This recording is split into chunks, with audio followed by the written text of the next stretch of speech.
सारा ओडिशा रे गोटे कथा वर्तमान जो सरकार शासन रे अछंती जो दल शासन रे अछि बीजेपी दल चारिआडे आमे देखुचु 8-10 दिन धरी ए गला मास धरी जे कथा देई कथा रखिले अमुक सरकार किंतु गाँ गंडारे सहर रे भुवनेश्वर रे ब्रह्मपुर रे मालकानगिरी रे अनुगुल रे जत बड़े बुलुचंती साधारण जनता सेतबले तांको पार्टी गोटे कथा बाहरुची कथा देई व्यथा देले वर्तमान रो सरकार ए होउची वर्तमान साधारण जनता को स्लोगान कथा रखिलेनी व्यथा देले मु से विषय रे आलोचना अधिका करिबिनी देव भाई कहिचंती चुंबक रे कहवा पई अपराधी को चरा भूई पालटिची वर्तमान ओडिशा भुवनेश्वर रे दिन द्विपहर रे हत्याकांड घटुच नाबालिका को दुष्कर्म करा जाउची दिन द्विपहर रे अपराधी बुलुची मु धन्यवाद देवी आम बिजु महिला जनता दलर कर्मकर्ता मानक पई या भितरे बहुत हुए वर्षक भितरे बहु घटना घटी माँ मानक असम्मान होइची झियो मान को नाबालिका को किभली भाव में दुष्कर्म करा जाइची हत्या करा जाइची से संपर्क रे राज्य सरकार का निकट रे फेराद करा जाइची स्नेहागिनी छुरिया मैडम को ठारू आरंभ करी लेखाश्री मैडम को ठारू आरंभ करी प्रमिला मैडम को पर्यंत एवं टुकुनी साहू को ठारू आरंभ करी शर्मिष्ठा सेठी को पर्यंत अनेक ही टीम रे महिला माने अचंती ए संपर्क रे सरकार को अवगत करिचंती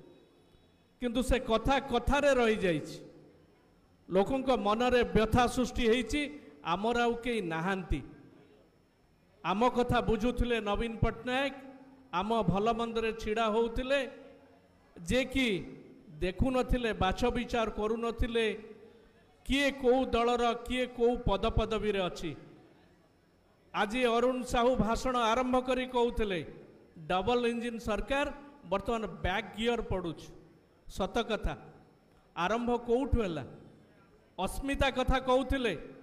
से अस्मितार आईन श्रृंखला आड़ को मु भिड़ी नौ राज्यपाल पुओ हेले बोली कौन 7 गुण माफ राज्यपाल पुओ ओडिया अधिकारी को असम्मानित कला बाड़ेला किंतु सम्मानित ढंगरे ताकू एग्जिट दियागला ए सरकार देले किए बुझिला आईन श्रृंखला परिस्थिति जतल हुए गृह विभाग बुझे एसपी बुझंती डीजी बुझंती किंतु बुझुतला किए जिलापाल को दायित्व दियाला बुझीबा पई सेउठो आरंभ हैला होम डिपार्टमेंट रा अवनति सेइठी आरंभ हैला गोटिए वर्ष भितरे 2,14,000 रु अधिक अपराध तालिकाभुक्त होइछि मो आलोचना रखिबा चाहूनी आज घरे घरे से ही अवस्था माफिया राज चली आज विधायक पूर्वतन विधायक माने सुरक्षित नुहंती जाजपुर ठारू आरंभ करी धर्मशाला ठारू आरंभ करी आठगढ़ पर्यंत यार नजीर आम पाखे अच्छी मु चिकिटी मद मृत्यु कथा आलोचना ये रखा चाहूनी 5 जन मरीगले 10 जन मुर्मूषु अवस्था रही से संपर्क में कौन से अनुध्यान है नहीं आज 3054 दुष्कर्म होइछि गला थर अपेक्षा 8% अधिका यह हूँ कथा दे कथा रखिले दोषी साब्यस्त जो हुंती 5.57% ये गोटे भारत वर्ष पे लज्जाकर विषय होइछि ओडिशा सरकार मो बालेश्वर नाबालिका धर्षण हत्या कथा 10 वर्षर आदिवासी झील भरतपुर थाना कथा आज आपण को मो मन पकई दउछ आज कुचिंडा नाबालिका घटना कटकर गणधर्षण एवं बलांगीर जिले में जड़े झील को जिभली भाव में अत्याचारित करागला एवं से संपर्क में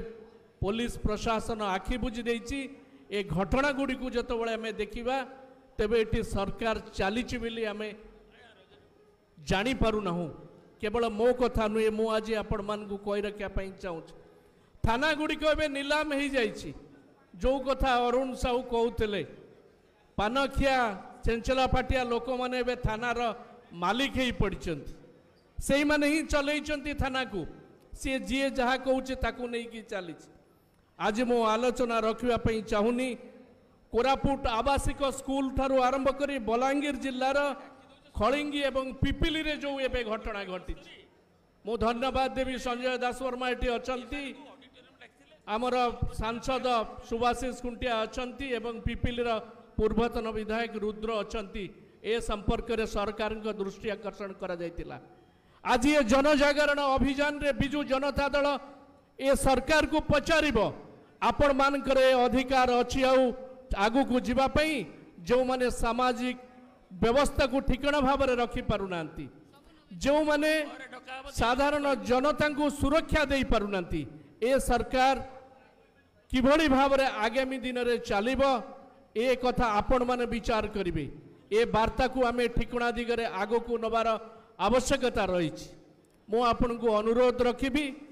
जे जो कथा साधारण जनता मन भितर बाहरी ए सरकार कथा देइथिला एबे व्यथा दबा आरंभ करी बहु स्पीड रे